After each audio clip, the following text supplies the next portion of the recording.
Bismillah, wassalamualaikum warahmatullahi wabarakatuh. Alhamdulillah ala ihsanih wa syukru lahu ala taufiqihi wa imtinanihi. Nashhadu an la ilaha illallah ta'ziman li sya'nihi wa nashhadu anna Muhammadan abduhu wa nabiyyuhu wa rasuluhu da'iyan ila ridwanihi. Usikum wa nafsi bittaqwallah wa fazal muttaqun wa usikum wa nafsi bidzikrillah ala bidzikrillah tatma'innul qulub. Bapak Ibu jamaah salat subuh beserta kajian kami Masjid Qur'an yang insyaallah selalu disucikan oleh Allah Subhanahu wa taala. Amin. Bagaimana kabarnya Bapak Ibu semua? Alhamdulillah ya. Tentunya kita bersyukur kepada Allah Subhanahu wa taala sebab Allah Subhanahu wa taala pada saat ini memberikan kepada kita kesempatan untuk melakukan sebuah amalan yang sangat mulia sebagaimana sabda Rasulullah sallallahu alaihi wasallam, "Man shalla subha fi jama'atin fa huwa fi dhimmatillah." Barang siapa yang dia bangun di pagi hari kemudian dia mengerjakan salat subuh berjamaah dan tentunya di masjid, maka dia berada dalam naungan Allah Subhanahu wa taala. Bahkan dijelaskan oleh seorang ulama, apabila dia pada hari itu dia salat subuh berjamaah di masjid, kemudian di siangnya atau sorenya dia meninggal, maka dia sudah mendapatkan jaminan surga. Sebab hadis tadi, barang siapa salat subuh berjamaah di masjid, maka dia berada dalam naungan Allah Subhanahu wa taala.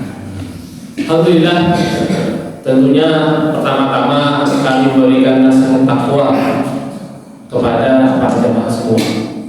Sebagaimana Rasulullah SAW ketika dimintai nasihat oleh para sahabat, maka pasti Rasulullah SAW akan selalu memulai nasihatnya dengan nasihat takwa. Tentunya takwa itu memiliki banyak maksud. Para ulama banyak menjelaskan mana takwa itu seperti apa sih. Mungkin yang sering kita dengar adalah takwa ketika kita menjalankan segala perintah Allah Subhanahu wa taala dan kita menjauhi seluruh larangan Allah Subhanahu wa taala. Atau ada juga yang mengatakan takwa adalah al-khaufu bil jalil. Takwa adalah ketika kita memiliki rasa takut kepada Allah Subhanahu wa taala. Dan takut kepada Allah Subhanahu wa taala itu berbeda dengan takut kepada makhluk. Semakin kita takut kepada makhluk, maka kita akan semakin menjauhinya. Akan tetapi semakin kita takut kepada Allah Subhanahu wa taala, semakin kita takut, semakin kita berusaha dekat dengannya. Kemudian wal amal bil tanzil. Takwa adalah ketika kita berusaha agar seluruh amal yang kita kerjakan itu sesuai dengan apa yang dicontohkan oleh Rasulullah SAW. Ada juga yang mengatakan takwa adalah al-qana'ah bil qalil. Ketika kita merasa cukup terhadap segala sesuatu yang Allah Subhanahu wa taala telah berikan kepada kita dan kita sudah merasa qana'ah, maka disitulah takwa. Ada juga wal isti'dad li yaumir rahim. Takwa adalah kita merasa bahwa dunia yang kita huni ini adalah sementara, sedangkan akhirat adalah selamanya. Maka kita berusaha untuk mengatakan, untuk mempersiapkan bekal kita sebaik-baiknya. Atau makna takwa yang dijelaskan oleh Imam Al-Bukhari, takwa adalah kama syifaqi ardin yahduru ma yara. Takwa itu seperti kita berjalan di atas jalan setapak kecil yang penuh dengan duri. Apa yang akan kita lakukan? Yahduru ma yara. Maka kita akan melangkah itu dengan hati-hati karena banyak durinya. Maka orang yang bertakwa adalah orang yang dia selalu merasa diawasi oleh Allah Subhanahu wa taala, maka dia selalu berusaha berhati-hati dalam seluruh amal yang dia kerjakan. Sesimpel ketika kita mendatangi warung. Tapi alhamdulillah di sini kan mayoritas muslim ya. Tapi kalau di tempat lain kita mendatangi warung, tidak asal kita beli, tapi kita berhati-hati. Apakah warung ini benar-benar halal atau syubhat? Itulah takwa. Atau ketika kita ingin melakukan sebuah amalan, apakah amalan saya lakukan ini akan mendatangkan ridho Allah Subhanahu wa Subhanahu wa taala atau justru murkanya? Disitulah takwa. Akan tetapi pertanyaan yang lebih penting daripada itu, yang mungkin yang harus kita jawab, yang harus kita ketahui adalah kenapa kita harus menjadi orang yang bertakwa? Saya ulangi pertanyaannya, kenapa sih kita harus menjadi orang bertakwa? Sedang kita tahu memang kita baru saja melaksanakan bulan puasa, kita baru saja melewati bulan Ramadan, la'allakum tattaqun, agar kita bertakwa. Kenapa kita harus bertakwa? Ketika Rasulullah SAW diminta nasihat, Rasulullah memulai nasihat dengan nasihat takwa. Kenapa kita harus bertakwa? Bahkan seorang khatib Jumat diwajibkan ada 4, salah satunya memberikan nasihat takwa. Kenapa? Kenapa kita harus bertakwa? Mungkin Ustaz Parang ingin menjawab. Gimana dia? Kira-kira nih kalau ditanya, kenapa sih kita harus bertakwa? Kalau menurut aku, sebagai modal kita untuk menggapai surganya Allah. Oke, sebagai modal kita untuk menggapai surganya Allah. Bagus banget jawabannya. Oke. Ada lagi? Kenapa sih kita harus bertakwa? Tadi jawab sebagai modal kita berjumpa dengan Allah Subhanahu wa taala. Karena sebaik-baik bekal adalah takwa untuk menghadap Allah. Khairu zadi takwa. Pada zawadu fa khairu zadi takwa. Sebaik-baik bekal untuk kita bertemu dengan Allah Subhanahu wa taala yaitu dengan takwa. Satu makna dengan seperti dia satu guru ini. Jaringan. Kalau ibu-ibu ada yang ingin menjawab, kenapa sih kita harus bertakwa? Yang menjawab nanti dapat hadiah umroh. Umroh bersama saya, tapi ketemu di Mekah nanti. Kita ketemu di Mekah, habis itu umroh bareng. Tapi berangkatnya silakan. Boleh umroh. Ada ibu yang ingin saya menjawab, kenapa sih kita harus bertakwa? Yaitu gimana?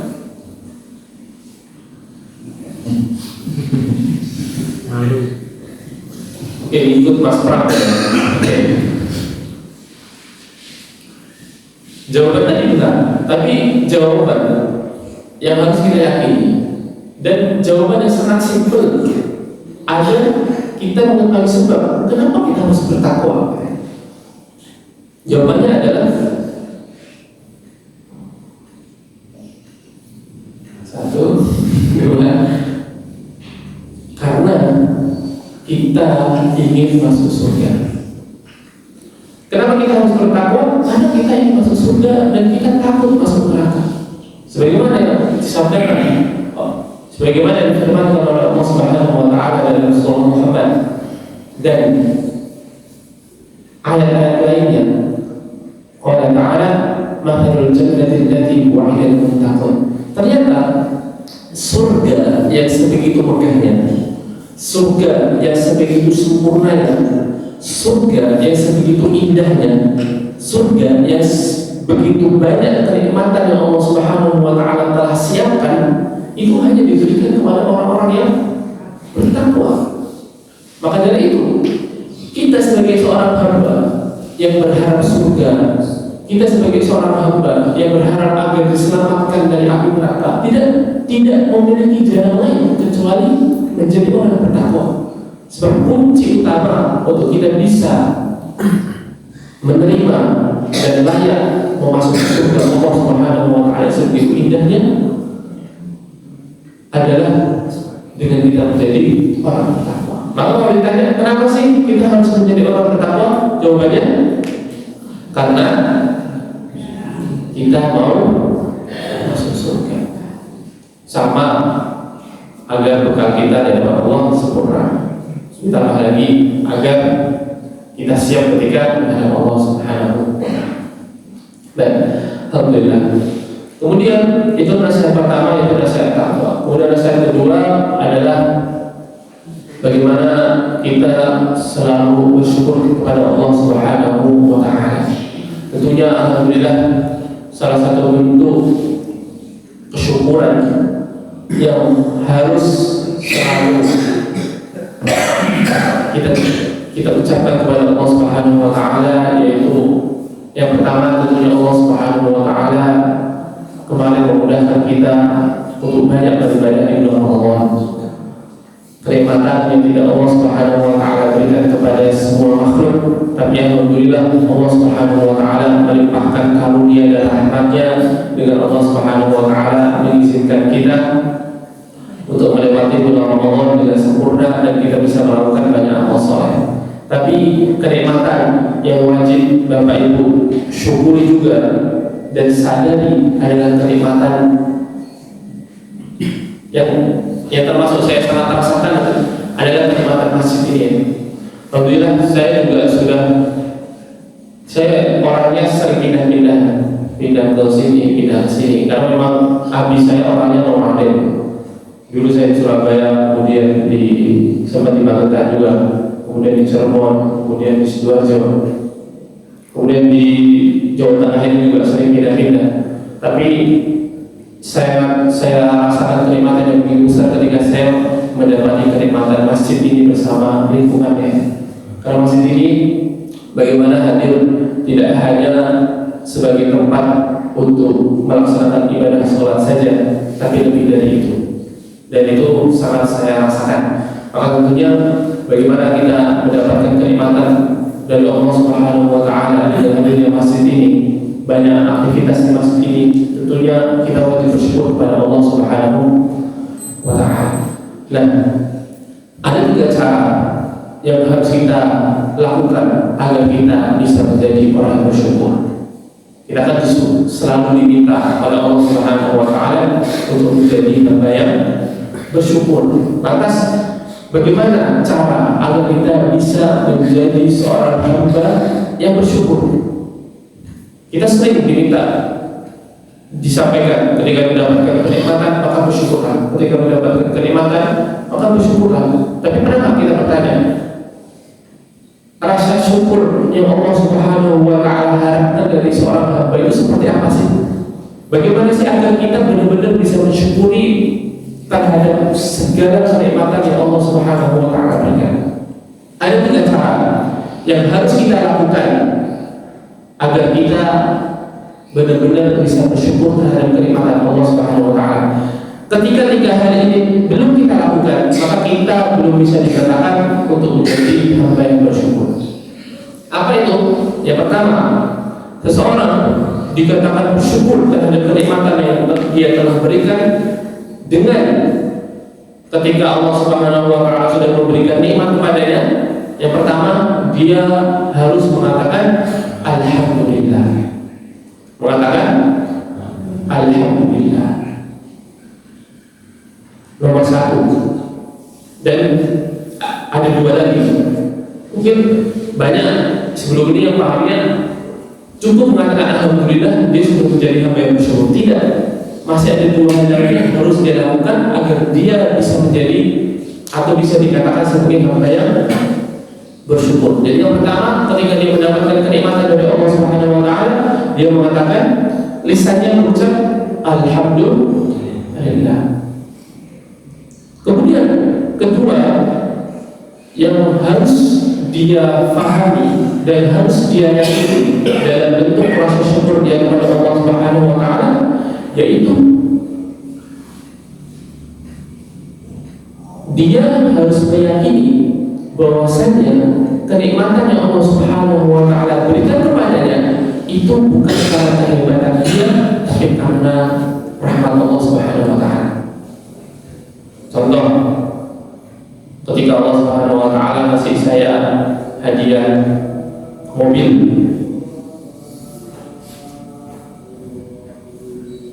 ketika Allah Subhanahu wa taala ngasih saya hadiah mobil, maka yang pertama harus saya lakukan adalah mengucapkan alhamdulillah. Kemudian kedua yang harus saya yakini adalah bahwa saya mobil yang Allah Subhanahu wa taala berikan itu bukan karena kehebatan saya. Iyalah, saya ada penghasilan setiap hari 6 juta dari kantor kerja.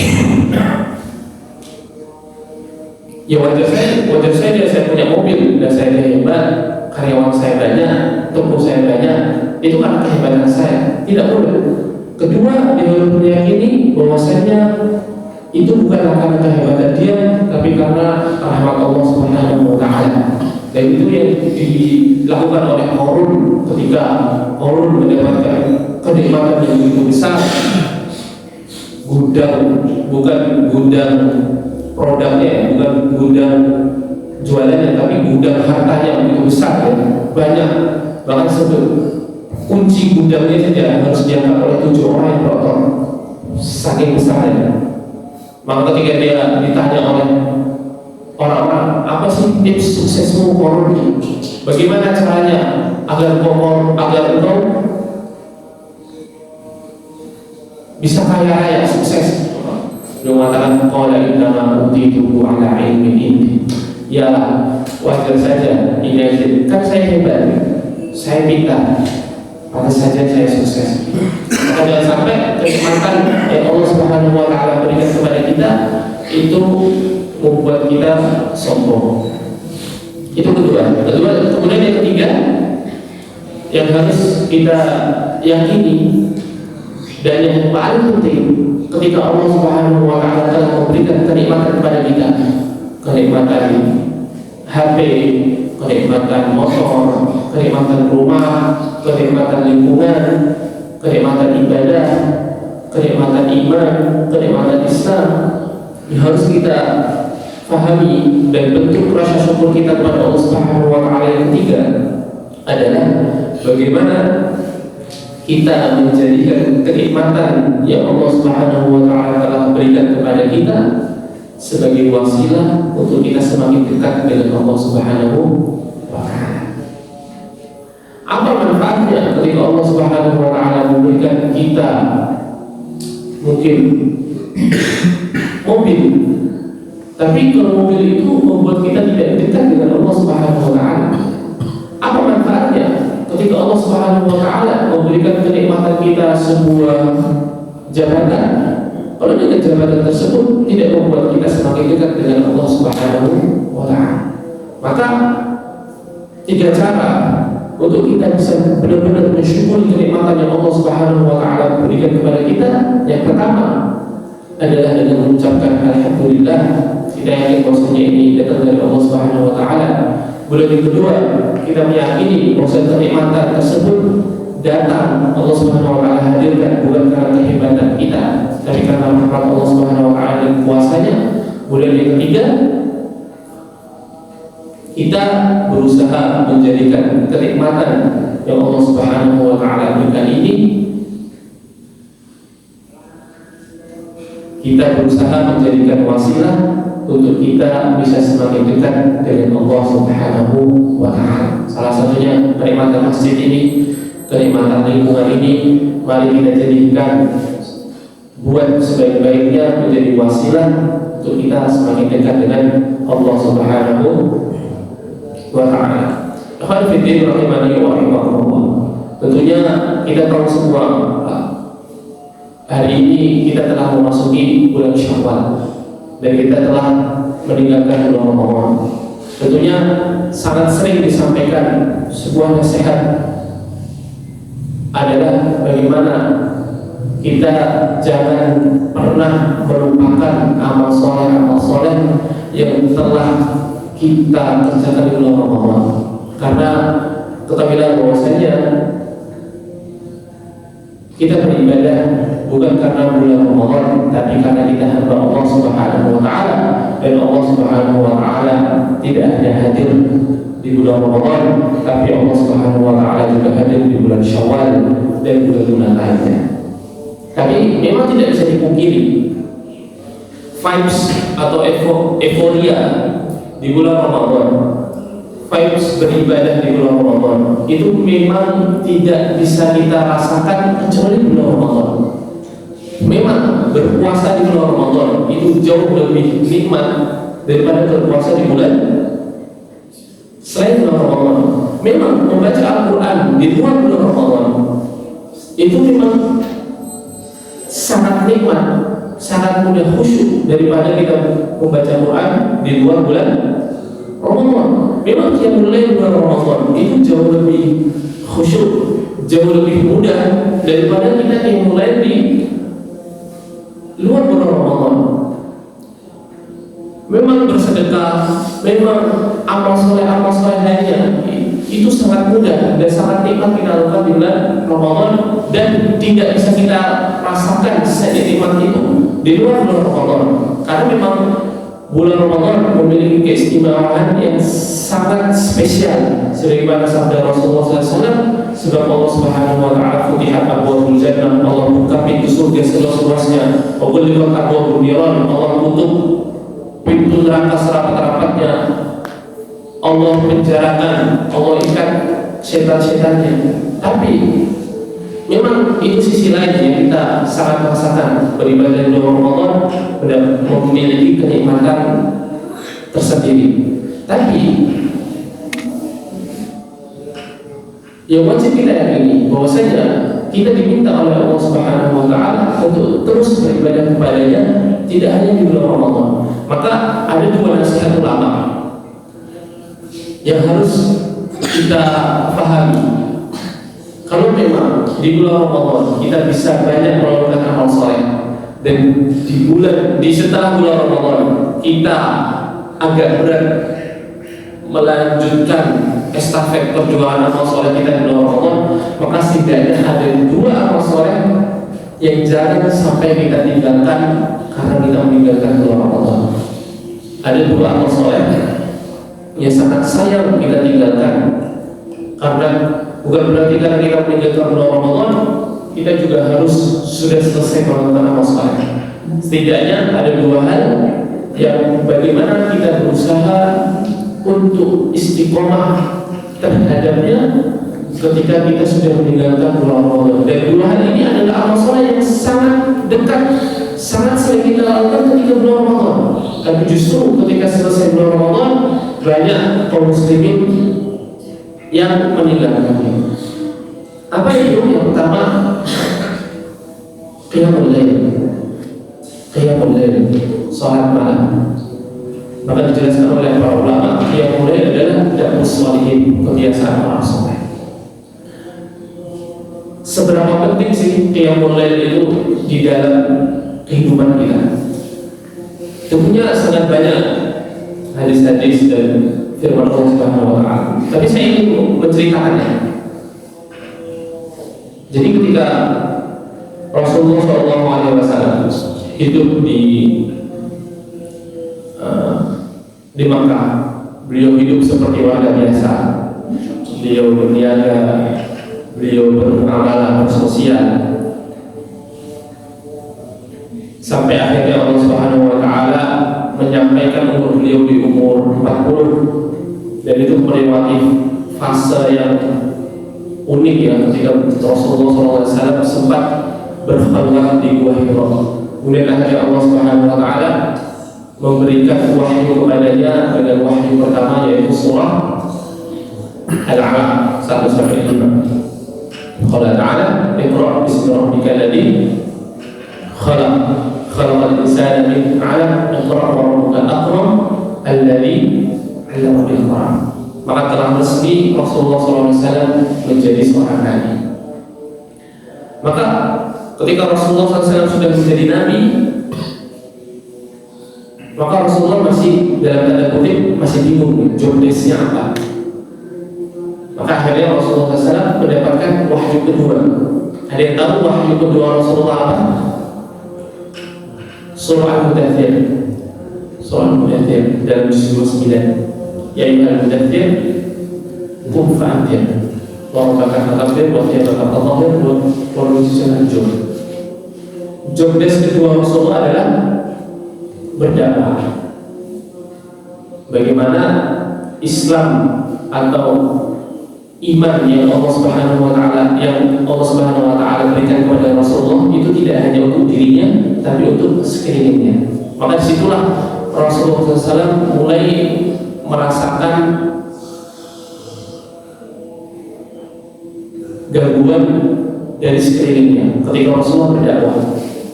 Mulailah di situ Rasulullah SAW mendapati kehidupannya begitu berat karena ditolak oleh kaumnya. Disitulah Rasulullah SAW mendapatkan amanah yang begitu besar memperbaiki kaum Arab. Maka akhirnya Allah Subhanahu wa taala menurunkan wahyu ketiga, yaitu menjadi solusi dari wahyu pertama.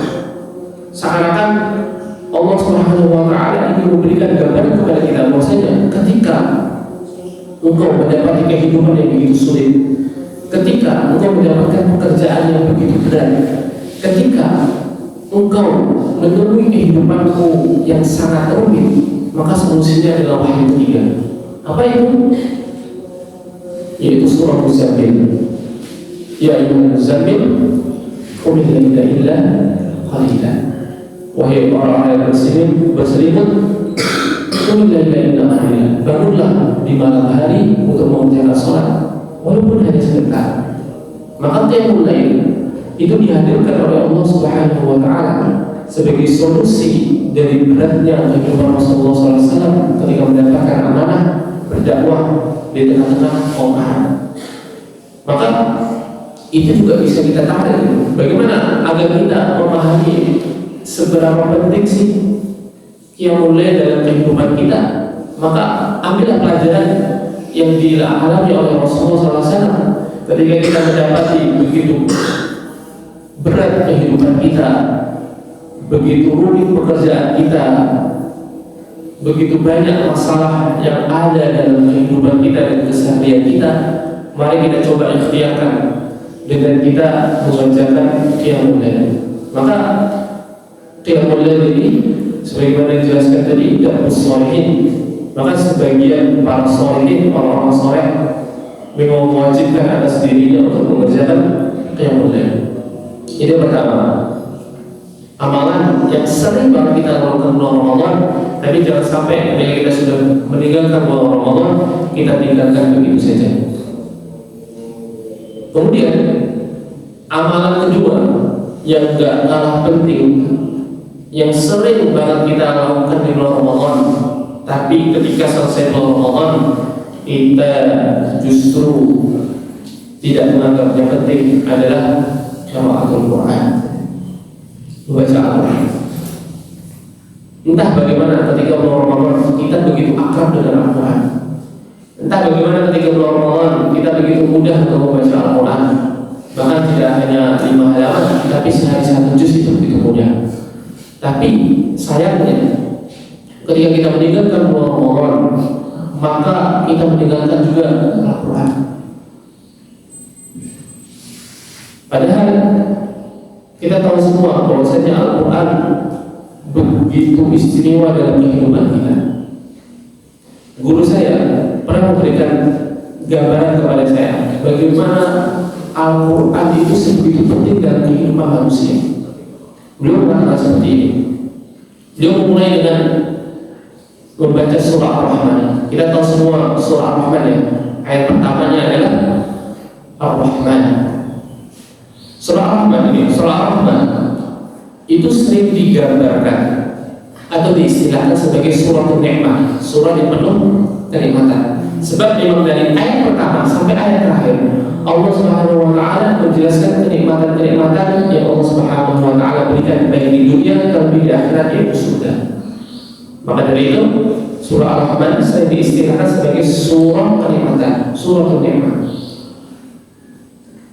Dan tahu gak kenikmatan terbesar yang Allah Subhanahu wa taala berikan atau jelaskan dalam surah Al-Rahman itu apa? Oke, mari kita baca ya. Ayat pertama Al-Rahman. Allah Subhanahu wa taala memulai ayat tersebut dengan salah satu namanya, yaitu Allah Subhanahu wa taala yang Maha Penyayang, Rahman. Kemudian ayat kedua ini agar kita memahami bagaimana pentingnya Al-Quran dalam kehidupan kita. Kemudian yang kedua, ayat kedua adalah Al-Quran. Artinya Allah Subhanahu wa taala yang mengajari Al-Quran. Ayat ketiga Khalaqal insan. Artinya Allah Subhanahu wa taala yang menciptakan insan, manusia. Ini agak aneh. Ayat kedua tadi alam Al-Quran, Allah Subhanahu wa Ta'ala mengajari Al-Quran. Ayat ketiga khalaqal insan, baru Allah menciptakan. Kenapa Allah mengajari Al-Quran dulu baru Allah ciptakan? Bagaimana Allah Subhanahu wa Ta'ala ingin mengajari Al-Quran sedangkan kita belum diciptakan? Betul ya? Bagaimana Allah Subhanahu wa Ta'ala ingin mengajari Al-Quran padahal Allah belum menciptakan kita? Seharusnya khalaqal insan, Allah ciptakan kita dulu baru alam Al-Quran, baru Allah Subhanahu wa Ta'ala mengajari kita. Atas kenapa kok alam Al-Quran dulu Allah mengajari Al-Quran baru khalaqal insan, bukan sebaliknya? Maka guru saya mengatakan ketahuilah kenapa Allah Subhanahu wa Ta'ala mendahulukan alam Al-Quran baru Allah Subhanahu wa Ta'ala mengatakan khalaqal insan. Karena Allah Subhanahu wa Ta'ala ingin memberikan gambaran kepada kita bahwasanya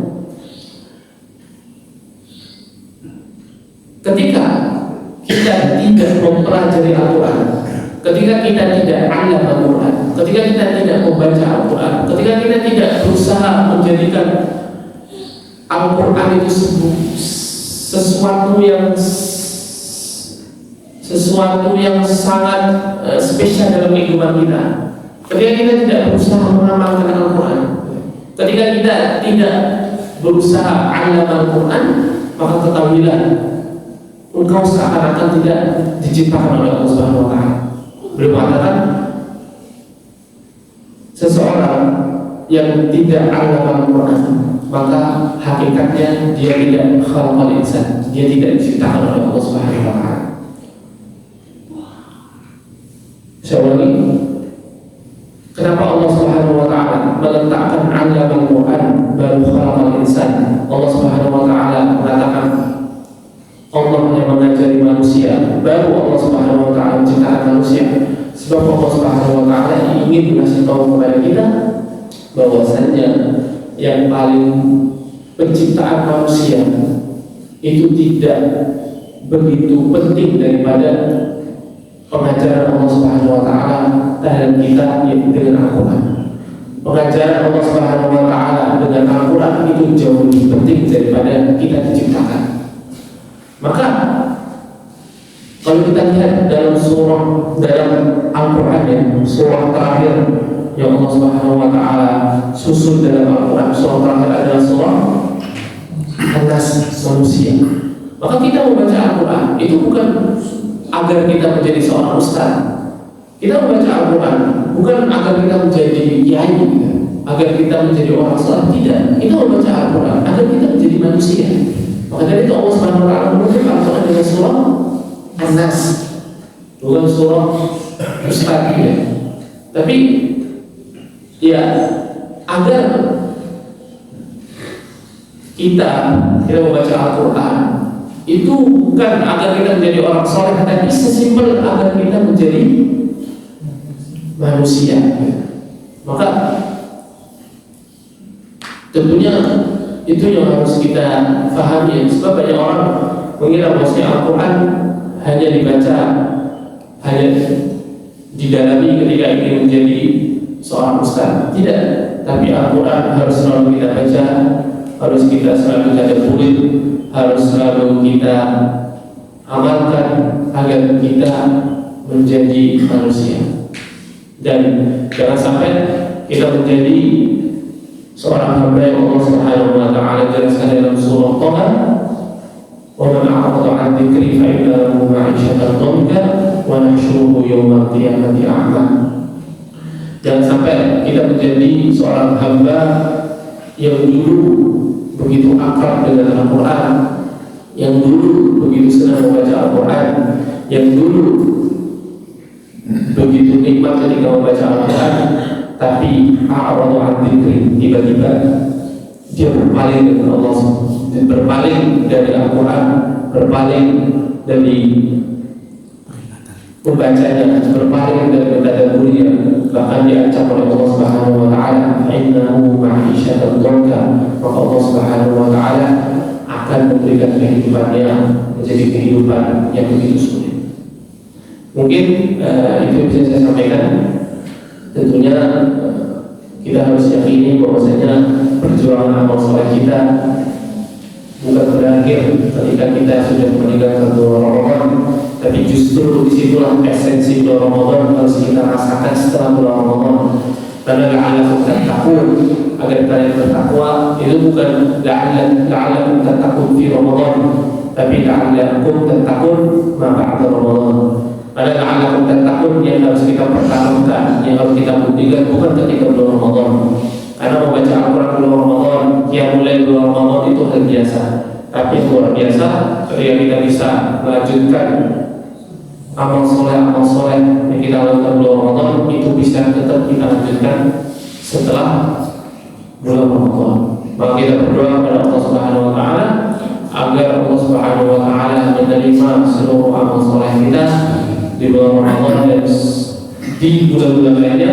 Jadi kedua, yang tidak kalah penting, kita berdoa kepada Allah Subhanahu Wa Taala semoga Allah Subhanahu Wa Taala mengizinkan kita, menganugerahkan kita sebuah kenikmatan istiqomah, yaitu terus mengerjakan amal soleh yang sudah kita lakukan, tidak hanya kemarin, tapi hari ini, besok, seterusnya sampai kematian mendatangi kita.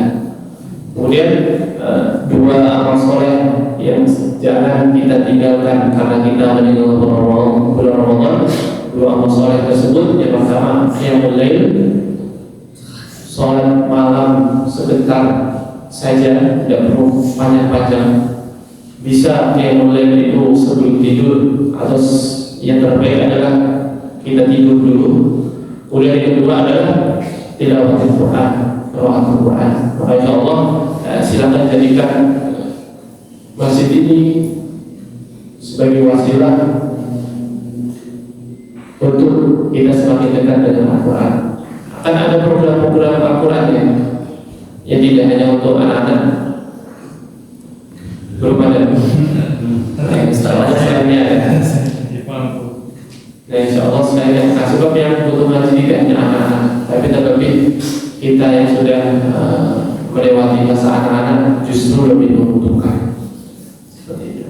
Jangan sampai malah kita kalah sama anak-anak kita. Insyaallah semoga di masjid ini bisa ada program entah itu tahsin, tajwid, atau tadarus, atau tafsir, atau tadabbur, apapun itu, yang intinya bagaimana program tersebut membuat kita dekat dengan Al-Quran. Mungkin hadap ini. Assalamualaikum. Semoga Allah Subhanahu Wa Taala terus menuntun kita di atas jalan kebaikan. Amin ya rabbal alamin. Subhanaka la ilma lana illa ma 'allamtana innaka antal alimul hakim. Wa akhiru da'wana alhamdulillahi rabbil alamin.